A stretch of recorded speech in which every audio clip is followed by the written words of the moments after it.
দৰঙৰ শিঙিমাৰীৰ কামাখ্যা বাই ফুৱেলছ ইথানল উদ্যোগে আনিছে বিপদৰ ভয়াবহ আগজাননী। প্ৰদূষণ, শব্দ প্ৰদূষণ আৰু বায়ু প্ৰদূষণে জনজীৱন অতিষ্ঠ কৰিছে জিলাখনৰ বহুকেইখন গাঁৱত। ধোঁৱাচাঙত অসম প্ৰদূষণ নিয়ন্ত্ৰণ বৰ্ডৰ প্ৰদূষণ নিয়ন্ত্ৰণ আঁচনি জনজীৱনক লৈ হেতালি খেলাৰ অভিযোগ উঠিছে উদ্যোগ কৰ্তৃপক্ষৰ বিৰুদ্ধে। আতংকিত ৰাইজে ৰাইজমেল অনুষ্ঠিত কৰি উদ্যোগ কৰ্তৃপক্ষৰ বিৰুদ্ধে প্ৰদূষণ নিয়ন্ত্ৰণ বৰ্ড আৰু জিলা প্ৰশাসনক ব্যৱস্থা গ্ৰহণৰ দাবী জনাইছে। প্ৰায় এটা পক্ষে কেইধৰণে প্ৰদূষণৰ কবলত পৰিছে কামৰূপ আৰু দৰং জিলাৰ ৰাইজ। কামাখ্যা বায়োফুৱেলছ প্ৰাইভেট লিমিটেড নামৰ ইথানল প্ৰস্তুত কৰা উদ্যোগৰ পৰা নিৰ্গত ধোঁৱাৰ পৰা বাহিৰ হোৱা দুৰ্গন্ধৰ বাবে মানুহৰ মাজত হাহাকাৰ পৰিস্থিতিৰ সৃষ্টি হৈছে। অৱশেষত প্ৰায় ৩০ শতাধিক ৰাইজৰ উপস্থিতিত ডুমনি চকীত ৰাইজমেল অনুষ্ঠিত কৰি অসম চৰকাৰ আৰু দৰং জিলা প্ৰশাসনক বায়ু প্ৰদূষণ ৰোধ কৰাত পদক্ষেপ ল'বলৈ দাবী জনোৱা হৈছে। কোম্পানী এটা আমাৰ ইয়াতে আহিছে, আমাক গৌৰৱ আছিল, আমি গৌৰৱ অনুভৱ কৰিছিলোঁ। কিন্তু এই ইথানল কোম্পানীটোৰ পৰা এনেকুৱা সমস্যা এটা আহিল আমাজটো অহাৰ লগে লগে আমি ভয় খাই গ'লোঁ। আমি ভাবিলোঁ কি হৈছে এতিয়া, আমাজ যিটো আহিল আমি কোনো গম পোৱা নাছিলোঁ আমাজটোৰ বিষয়ে। তাৰপিছত এইটো সেইটো সোধান্তে ক'লে ইথানল কোম্পানীৰ পৰা এটা আমাজ আহিছে। তাৰপিছত তাৰ ছাইডৰ পৰা সম্পূৰ্ণভাৱে যিবিলাক আহিছে চৰাই চিৰিকটি উৰি আহিছে, উৰি আহি আমাৰ ঘৰৰ ওপৰৰ পৰা গুচি গৈছে। তাৰ শেহতীয়া পৰিৱেশৰ পিছত লগে লগে আমি এটা কথা কওঁ, তাৰপিছত শব্দৰ পিছতে আহিছে আমাৰ এটা বাছ, এনেকুৱা এটা গোন্ধ, একদম অসম্ভৱ গোন্ধ। গোন্ধৰ আগে আগে আহিছে আপোনাৰ আমাৰ লগত আহিছে সৰু সৰু বিন্দু, ক'লা ক'লা বিন্দু ছাই। সেই ছাই আমাৰ বিভিন্ন জেগাত পৰিছে, বিভিন্ন জেগাত পৰি আমাৰ সমস্যাত পৰিছে, আমাৰ খেতিপথাৰত পৰিছে, আমাৰ বিভিন্ন ধৰণৰ মন্দিৰ মছজিদৰ প্ৰাংগণত মানে ঢেৰ পৰিছে।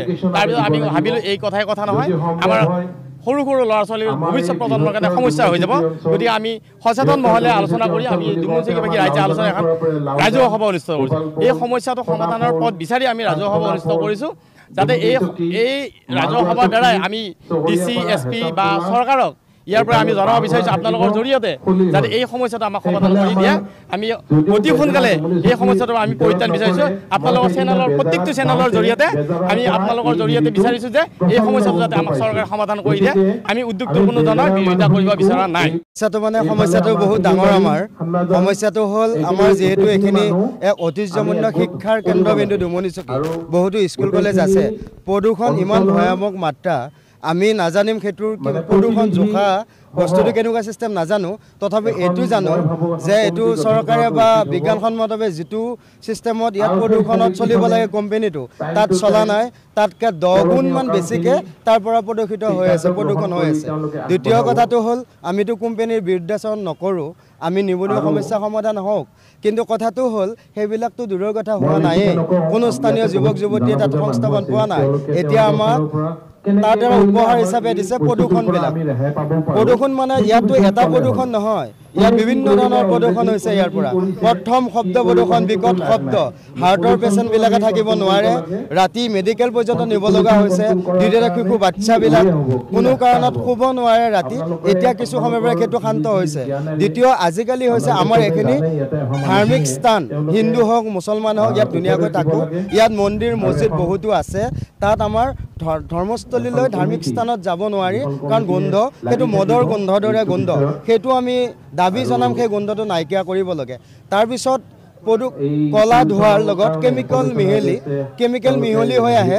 ৰাতিপুৱা টাইলছবিলাকত দেখা যায় বা বগা যদি কিবা থাকে গাড়ী হওক কিবা তাত দেখা যায়। এই ছাইবিলাক যদি আমাৰ নাকৰ ভিতৰতো সোমাই আছে আমিতো গম নাপাওঁ। এতিয়া নতুন এটা বেমাৰ আহিছে, আমাৰ কাহ যদি হয় ভাল নহয়, কাহবিলাক হ'লে আমাৰ ঔষধ খালেও ভাল নহয়, এণ্টিবায়'টিক খালেও ভাল নহয়। আমি কোৱা নাই তাৰ পৰা হৈছে, কিন্তু আমাৰ সন্দেহ হৈছে যে তাৰ পৰা এইবিলাক হৈছে বুলি।